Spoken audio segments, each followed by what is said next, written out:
Chapter 9. Hitherto hath the Lord helped us. "Boys," said Mr. Burrows one Monday afternoon, "you may lay aside your books. I want to have a talk with you." Books were hurriedly gathered and piled in their places, and the boys sat up with folded arms, ready for whatever their teacher had to offer.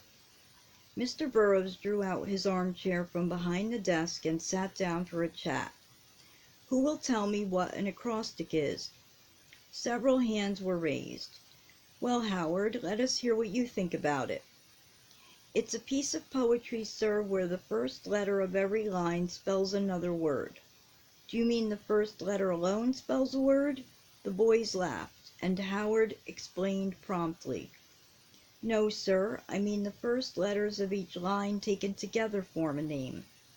"Must an acrostic always be written in poetry?" This question called forth several answers and made a good deal of talk, but it was finally decided that there could be acrostics in prose as well as in rhyme, and Mr. Burrows asked how many understand now what an acrostic is. A few more hands were raised, but many of the boys did not understand yet. It must be made plainer.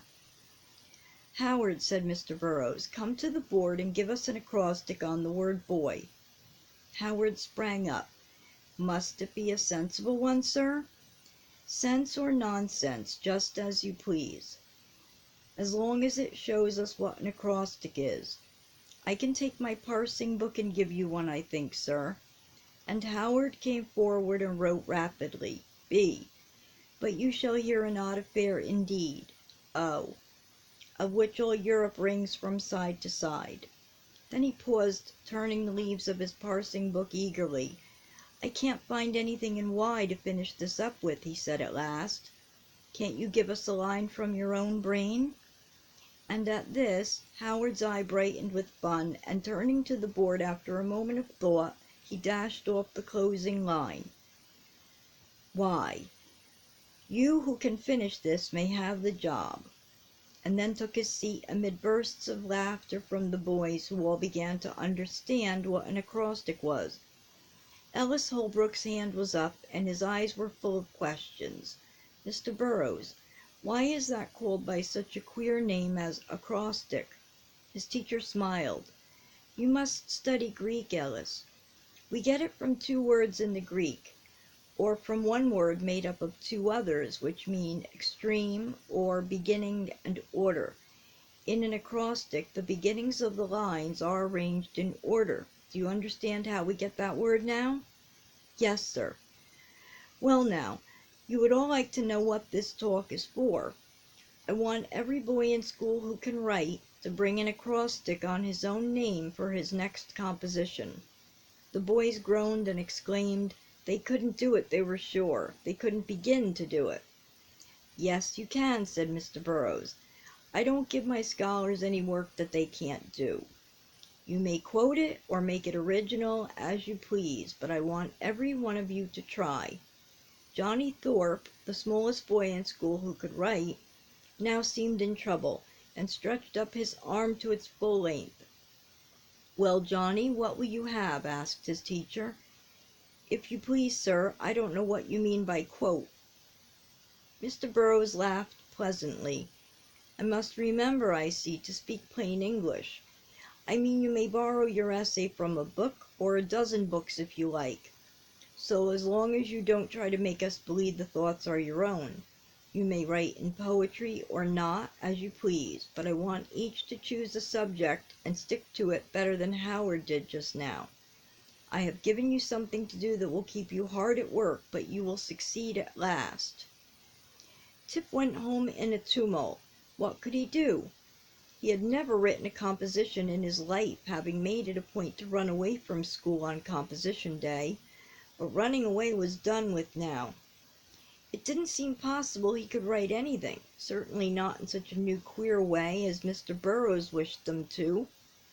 Supper and wood splitting were hurried over for that evening, and Tip took his way very early to the seat under the elm tree down by the pond. He wanted to think, to see how he should meet this new trouble. It was a real trouble to him. for he had set out to do just right, and he saw no way of getting out of this duty, and thought he saw no way of doing it. There is no place on the road so dark but this lamp will light you through if you give it a chance.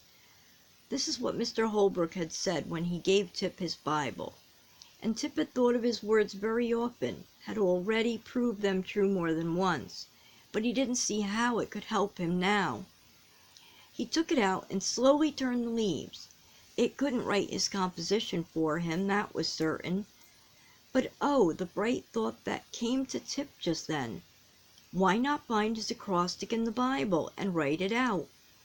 Among so many, many verses, he would sure to find what he wanted. But then, how very queer it would be for him, Tip Lewis, to copy anything from the Bible. What would the boys think? What would Bob Turner say? Still, what else could he do? Besides his spelling book and a worn arithmetic, it was the only book that he had in the world. "I don't care," he said suddenly, after a few moments of troubled thought. "I guess I ain't ashamed of my Bible. It's the only thing I've got that I needn't be ashamed of. I'll do it. The boys have got to know that I've turned over a new leaf. I wish they did. The sooner they know it, the better.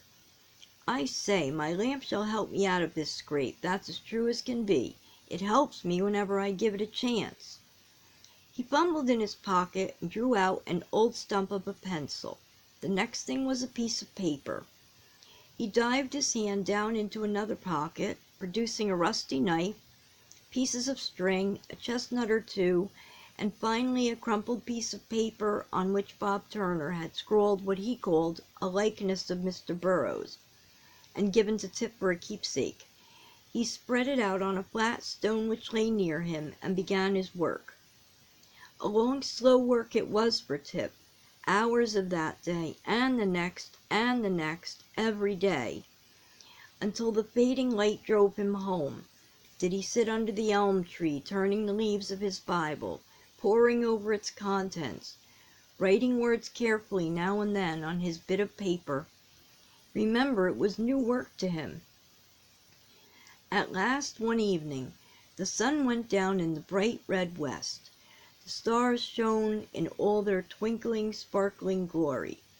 The shadows began to fall thick and fast around the old tree, when Tip, with a little sigh of relief, folded the precious piece of paper, laid it carefully away in his Bible, and turned his steps homeward.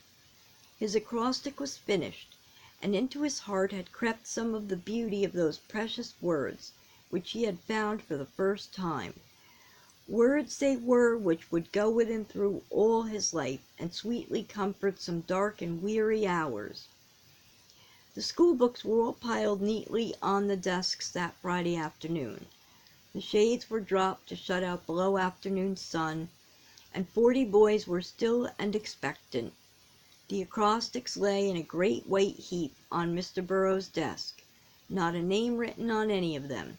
Mr. Burroughs was to read, and the boys were to have the pleasure of spelling out the names of the owners as he read. A merry time they had of it that afternoon. Some wonderful acrostics were read. Ellis Holbrook had a very clever one, arranged from his lesson in Virgil. Howard Minturn had borrowed from his father's library a copy of Shakespeare, and worked hard over his. The boys and their teacher thought it a success. Even Bob Turner had written. The idea had happened to strike him as a very funny one, and Bob always did everything that he thought funny. He had found 3 lines in a rhyme which just suited him, and by the time the eager boys had spelled out B.O.B., which was the only name the boys saw fit to own, the schoolroom fairly shook with their laughter. Next to his lay a paper which Tip knew, and his heart beat so loudly when Mr. Burroughs took it up that he thought everyone in the room must notice.